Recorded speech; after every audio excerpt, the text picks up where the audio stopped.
most of what you call your thoughts are not truly yours. They are echoes, quiet reverberations of 1,000 voices that came before you. You think as your parents thought, as your teachers believed, as your culture demanded.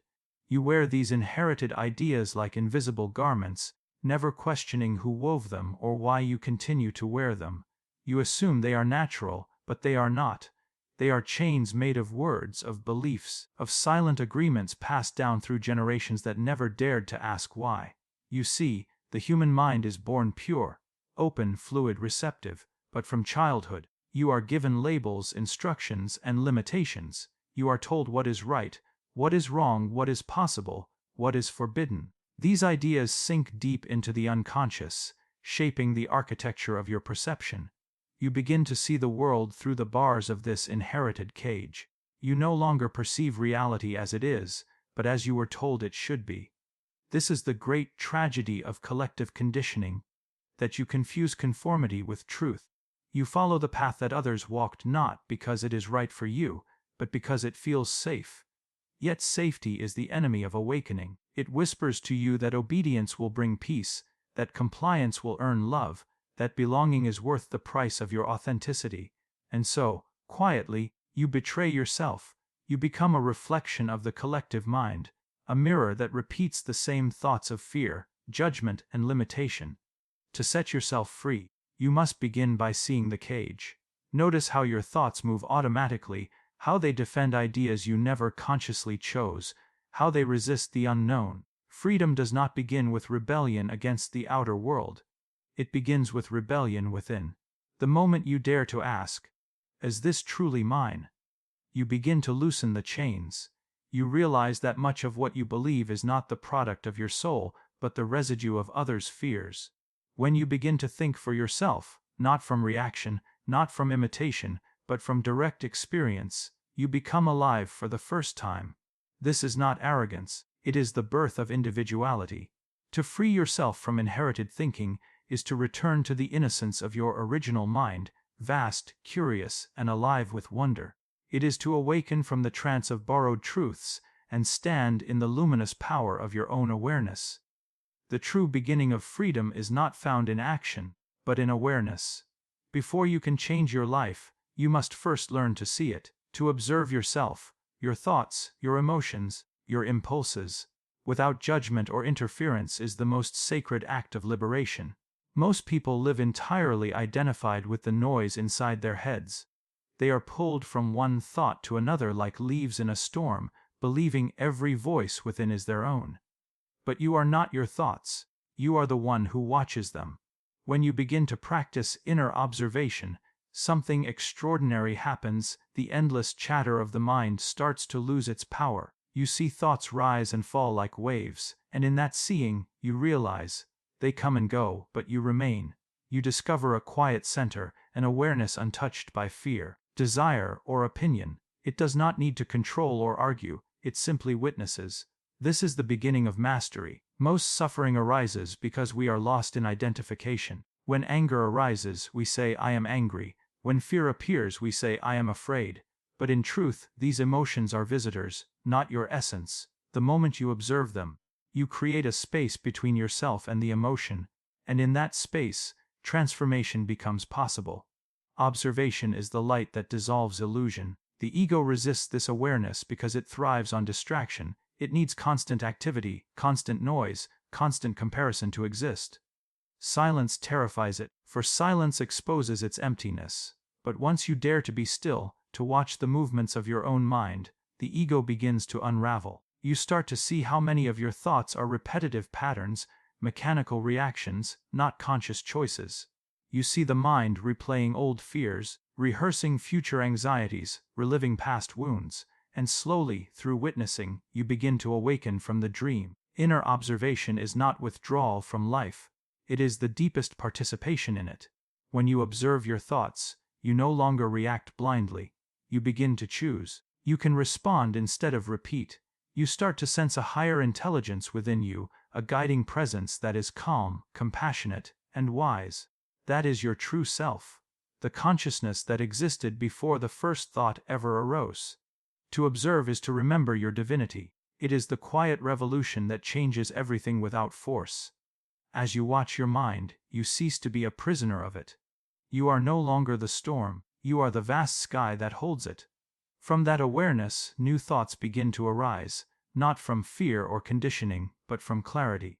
These are the thoughts of a free being, a creator, a soul who has remembered its own light. Every human being carries within them a shadow, not merely the dark impulses we deny, but the parts of ourselves shaped and distorted by the invisible hands of conditioning.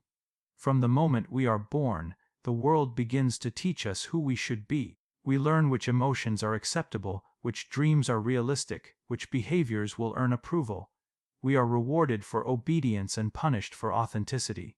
Slowly, we bury our natural instincts, our raw feelings, our divine uniqueness beneath layers of social adaptation. The shadow of conditioning is not evil, it is forgotten. It is the exiled part of the psyche that once held your vitality, creativity, and courage. As children, we mold ourselves to fit the image demanded by others: the good child who pleases, the strong one who hides pain, the quiet one who does not disturb. Each role we adopt becomes a mask, and behind every mask lies a silenced truth. This silencing is the origin of inner conflict. You feel restless, fragmented, or unfulfilled not because life is cruel, but because you have betrayed parts of yourself to survive. To face your shadow is to confront this betrayal with compassion.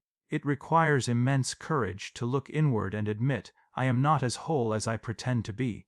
The moment you turn your awareness toward the repressed parts of your psyche, they begin to stir. The anger you denied, the sadness you buried, the passion you suppressed, all rise from the depths demanding recognition. This is not regression, it is resurrection. What you face consciously loses its power to haunt you unconsciously. The shadow does not wish to destroy you, it longs to be integrated. It is the keeper of your energy, your intuition, your authenticity. When you bring light into this darkness, you reclaim lost vitality. You begin to understand that the qualities you most dislike in others are mirrors of what you have not accepted in yourself. This realization can be uncomfortable, but it is profoundly liberating. The outer world reflects your inner division until you make peace with it.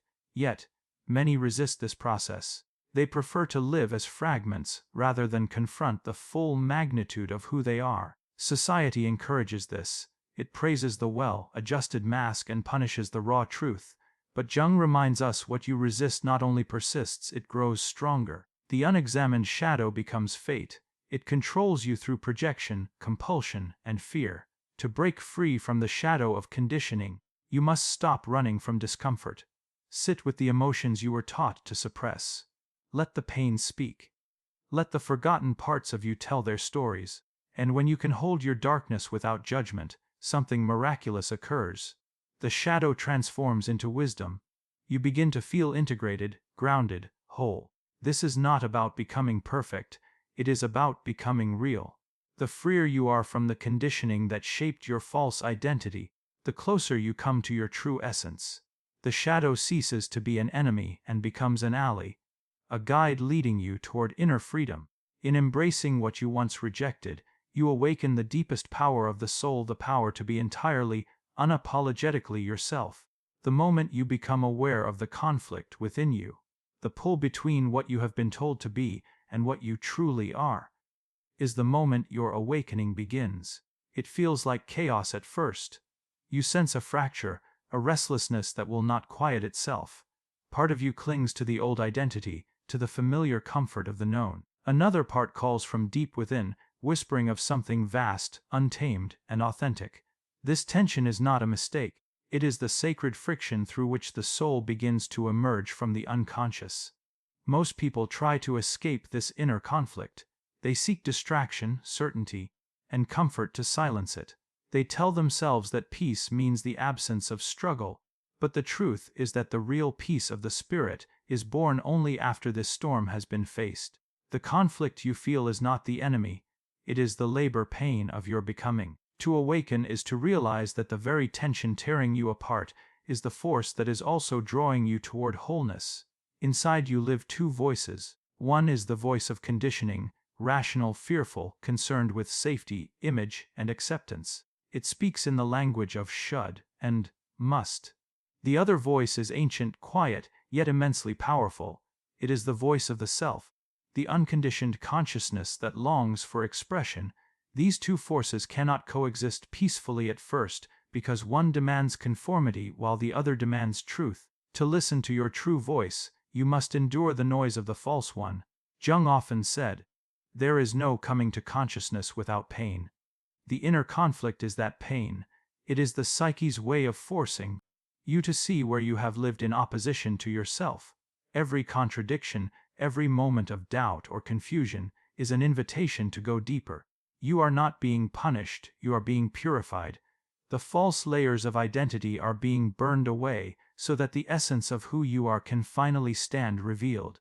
Do not seek to end the conflict too quickly, for premature peace is just another form of avoidance. Allow yourself to stand in the fire of opposing truths. Let the ego's defenses crumble. In that breaking, something luminous begins to emerge, a greater awareness that can hold both light and shadow, joy and sorrow, without splitting apart. This is the birth of inner freedom, the ability to remain whole amidst polarity. When you no longer need to choose between your light and your darkness, your strength and your vulnerability, you transcend the conflict. You begin to live from a center that is deeper than duality. The world outside may still be chaotic, but within, there is a stillness, the stillness of a soul that has made peace with its own complexity. So if you feel torn within, do not despair. This tension is a sign that your consciousness is expanding. The soul is demanding authenticity, asking you to stop pretending, to stop conforming, to stop numbing. The inner conflict is not the end of your peace, it is the beginning of your freedom. For in the furnace of that struggle, the false self dissolves, and the true self, luminous, timeless, and whole, finally steps forward to live. A thought is not who you are. It is a movement of energy passing through the vast field of your consciousness. Yet most of humanity lives enslaved by thought, chained to the endless commentary of the mind. You say, "I am anxious, I am not good enough, I am afraid," and in doing so, you merge your identity with the flickering noise that arises and fades within you. But the truth is profound and liberating. Thoughts are not personal possessions. They are energetic forms that move through the psyche, shaped by emotion, memory, and collective influence. When you begin to perceive thought as energy, everything changes. You no longer feel the need to fight or suppress what arises in your mind. You observe it. You allow it to appear and disappear, knowing it does not define you. This shift in perception is the doorway to mastery. Most of your suffering does not come from what you experience, but from believing the stories your thoughts create about that experience. Thoughts are storytellers, clever, persistent, sometimes destructive, but their power depends entirely on your belief in them. The mind is an instrument, not a master. When you are unconscious, thoughts use you. When you awaken, you use thoughts.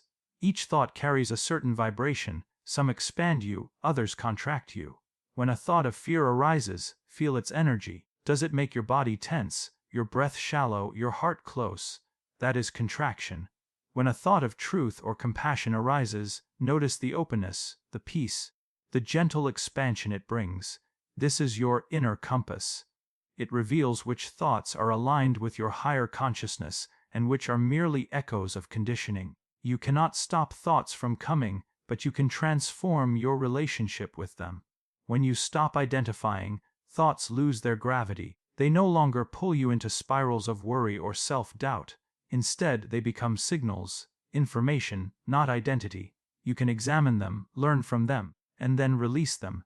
This is the practice of mental alchemy, transforming thought, energy from chaos into clarity. The collective mind of humanity is filled with patterns of fear, guilt, and separation. These energies flow through you as thoughts, but they are not yours. They are fragments of a larger unconscious field. When you attach to them, you strengthen the very patterns that enslave humanity. But when you remain aware, when you witness a thought without identifying, you break the pattern.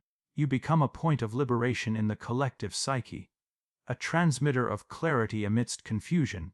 To see thought as energy is to reclaim your power. You realize that no thought, however dark or repetitive, has authority over your essence.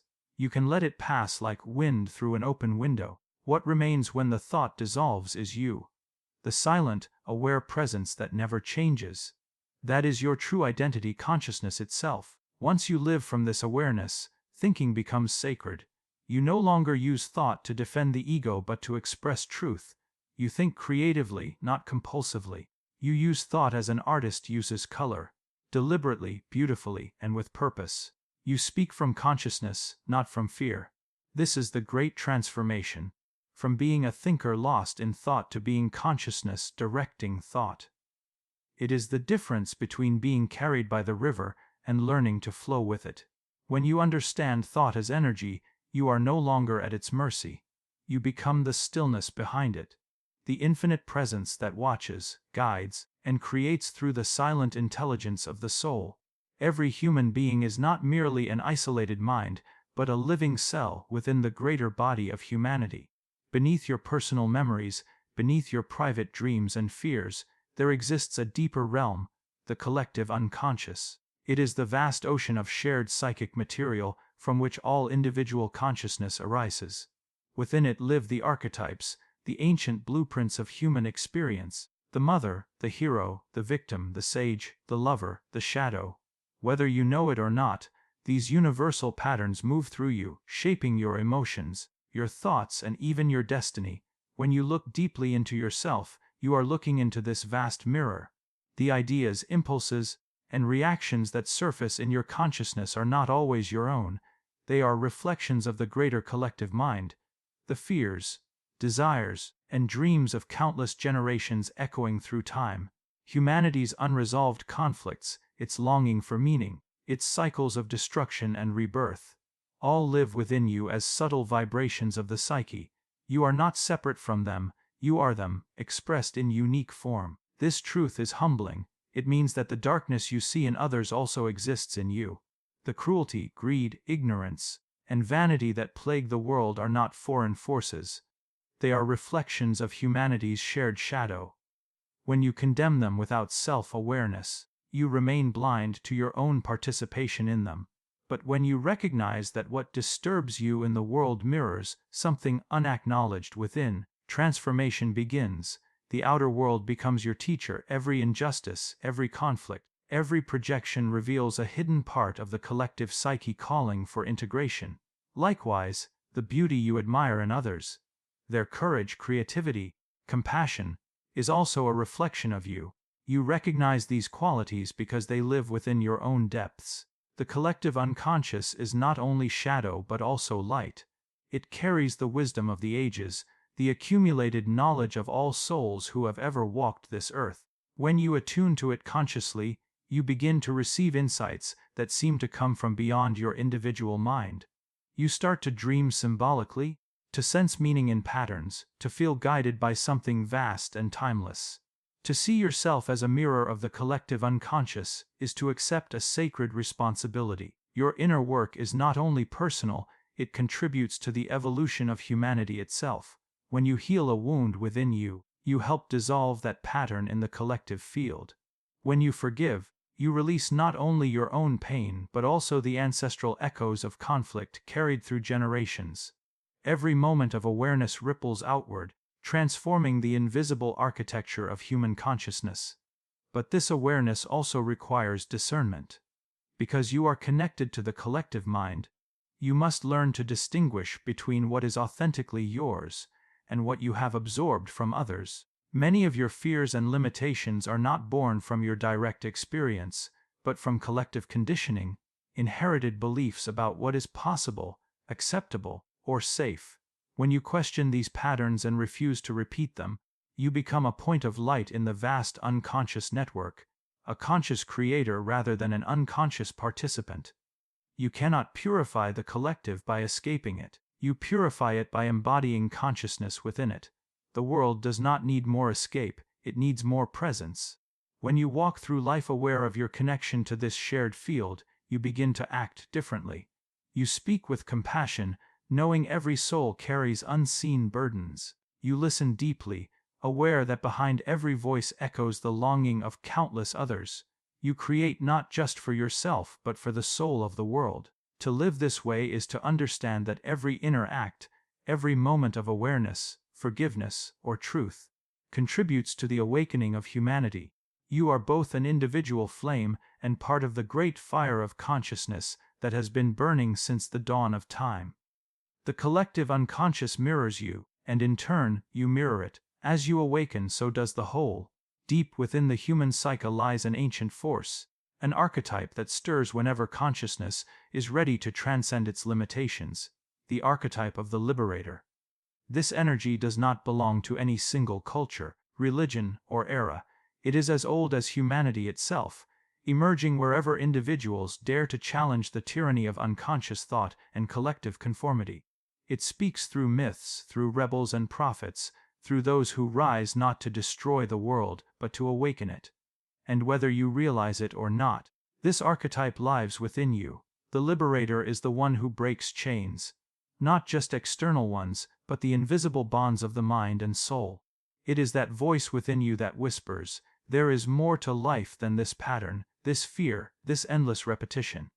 It is the fire that refuses to bow to limitation, the courage that confronts the comfortable lies society teaches as truth.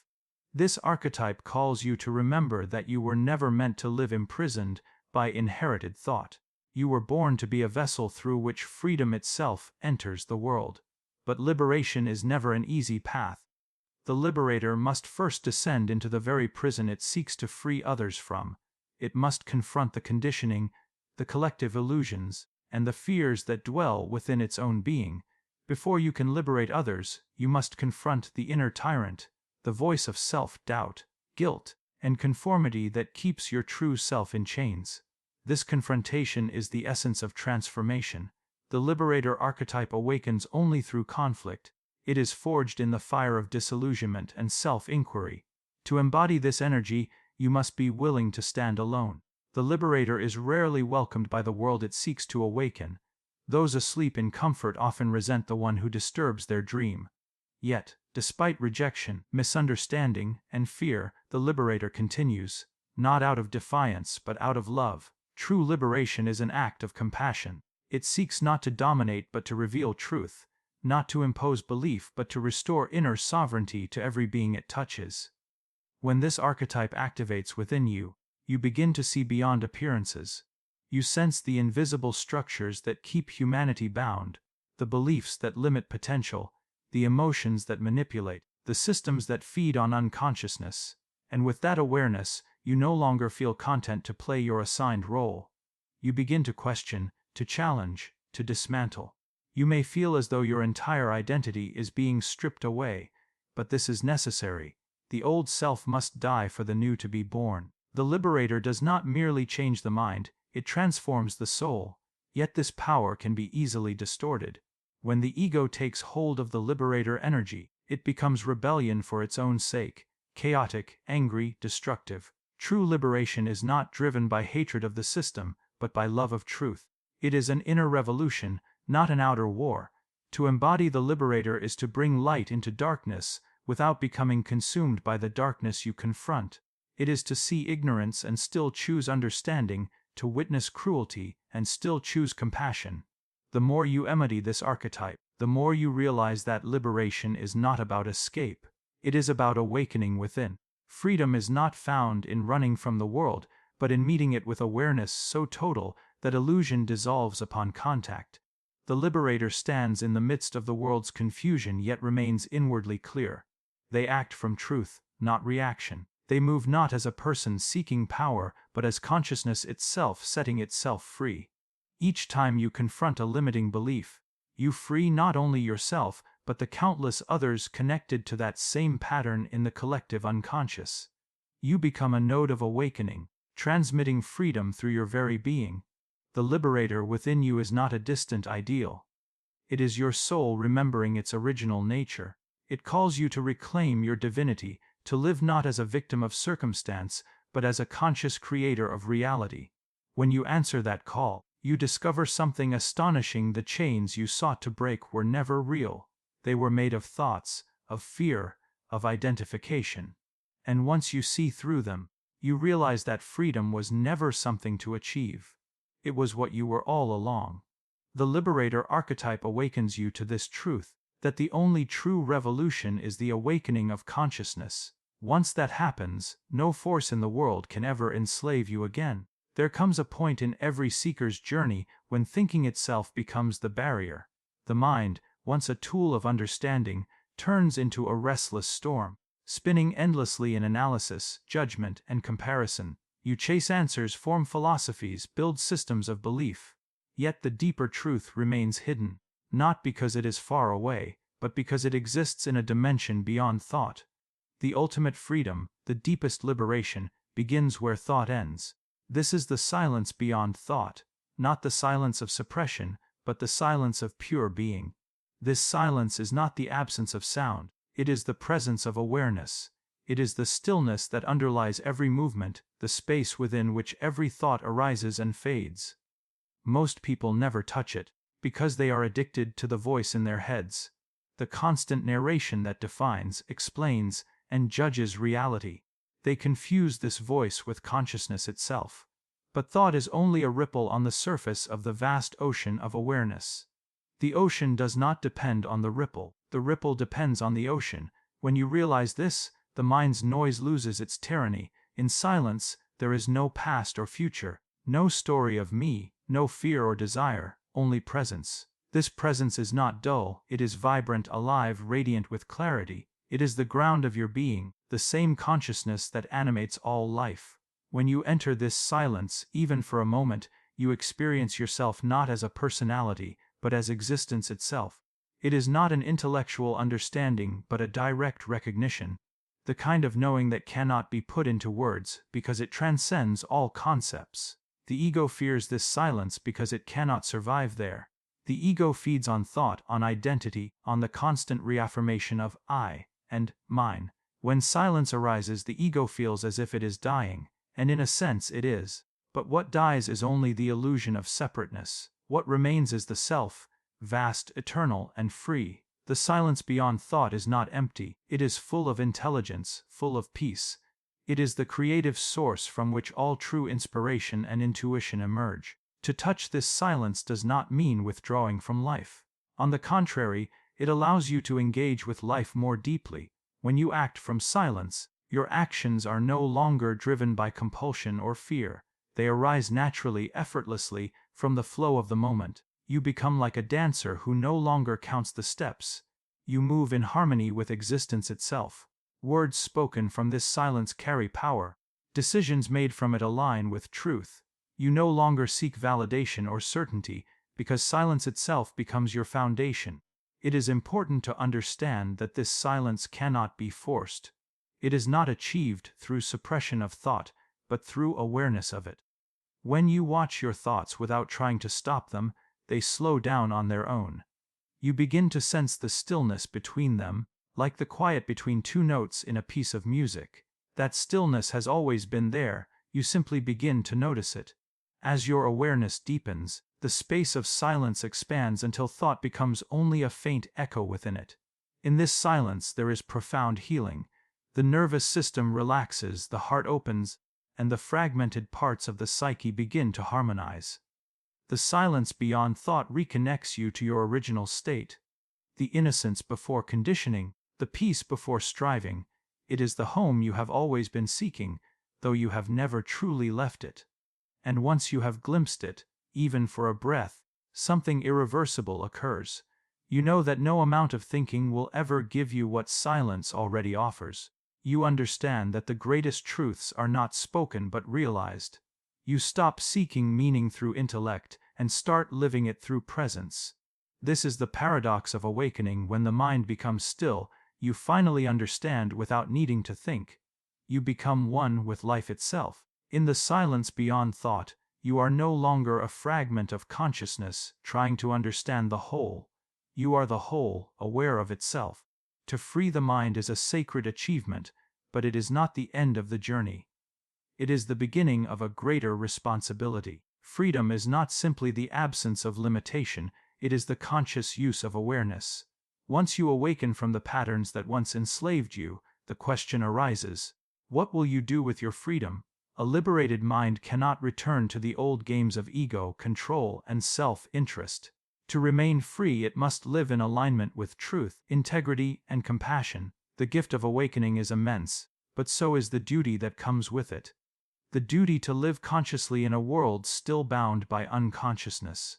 When the mind is unshackled from conditioning, it becomes a creative force. It no longer reacts, it responds. It no longer imitates, it originates. But this power can easily become distorted if the ego reclaims it. Many who taste freedom fall into the subtle trap of spiritual pride, believing themselves superior to others, mistaking insight for enlightenment.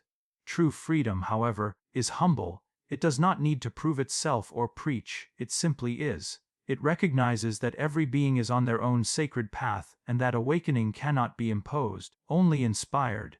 The responsibility of a free mind begins with awareness of its influence. Every thought you hold, every emotion you express, radiates into the collective field of humanity. When you think with clarity and compassion, you elevate the whole. When you act with fear or resentment, you reinforce the very patterns you once sought to transcend.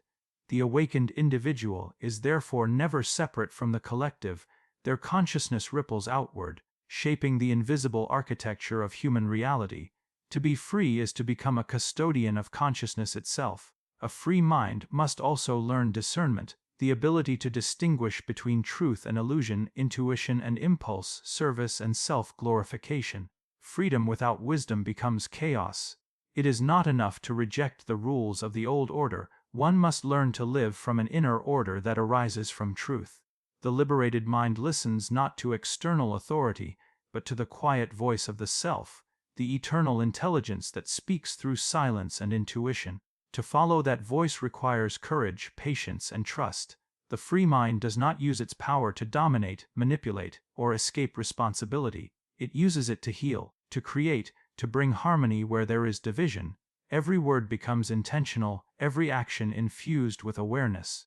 The liberated being understands that the world is a mirror, that to heal it, they must remain conscious of their own shadow, their own inner distortions. Freedom does not mean perfection, it means vigilance. The awakened mind continues to observe itself, to learn, to refine its clarity. It knows that enlightenment is not a final state, but an ongoing unfolding of awareness.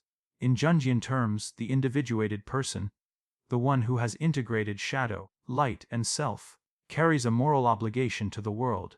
Not a moralism based on fear or dogma, but a living ethics that flows from unity. When you know that you and the world are one, every act becomes sacred. The free mind therefore acts not out of compulsion, but out of love. It seeks to elevate consciousness wherever it touches life, through presence, through understanding, through compassion. To live this way is not easy. It requires strength to remain centered when others are ruled by fear, and gentleness to guide without judgment. But this is the true mark of freedom, the ability to respond with wisdom rather than react with unconsciousness.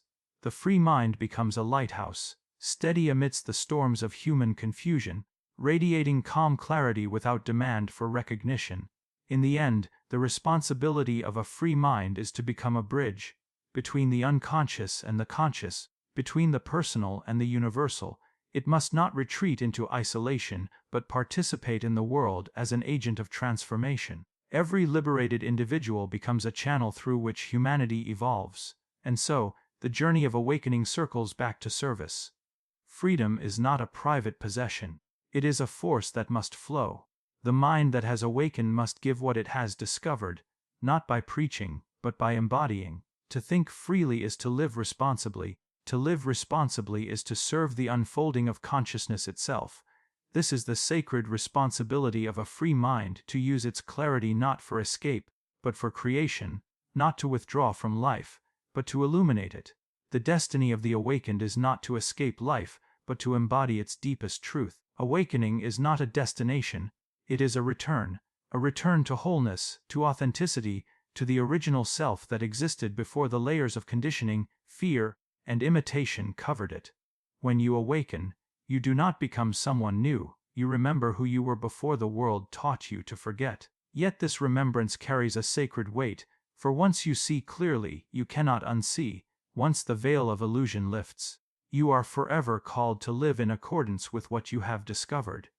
The awakened being does not float above humanity, they walk among it with quiet radiance. They see the beauty in struggle, the purpose in pain, the divine hidden in the ordinary.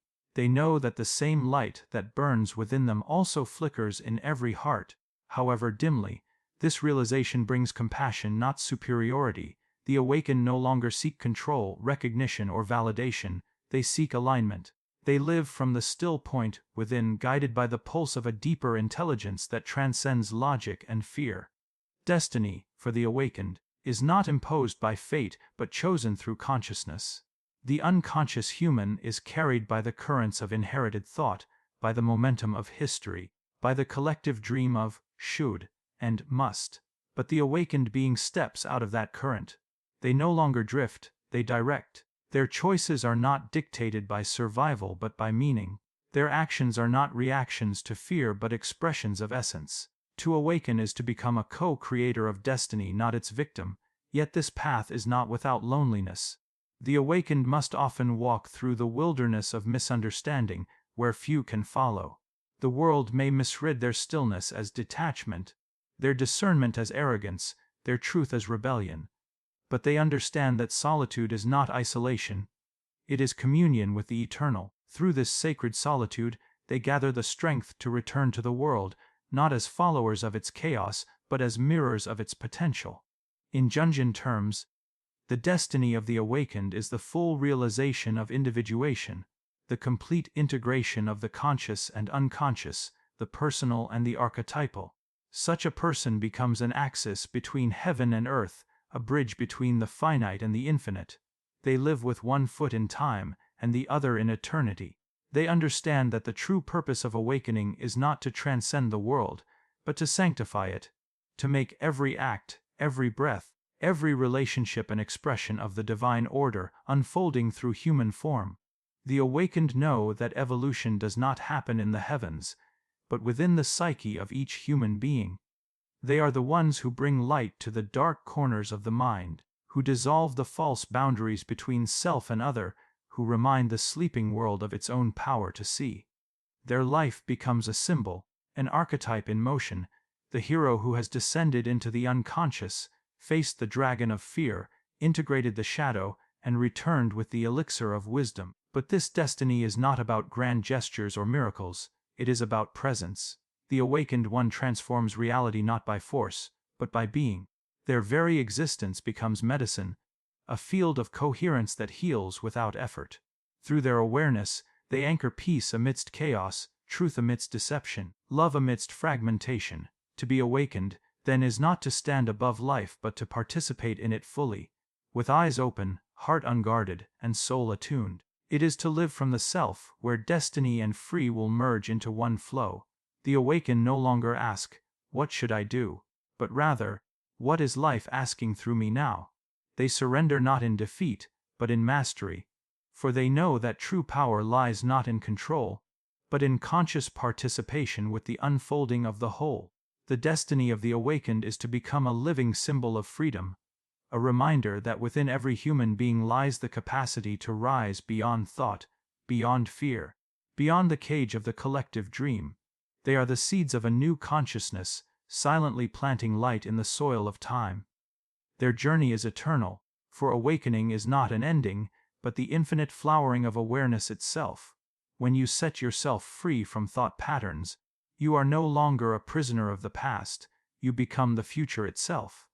The mind that once enslaved you becomes your servant, the thoughts that once ruled you become tools of creation, and you, at last, stand as the awakened soul, radiant and unbound.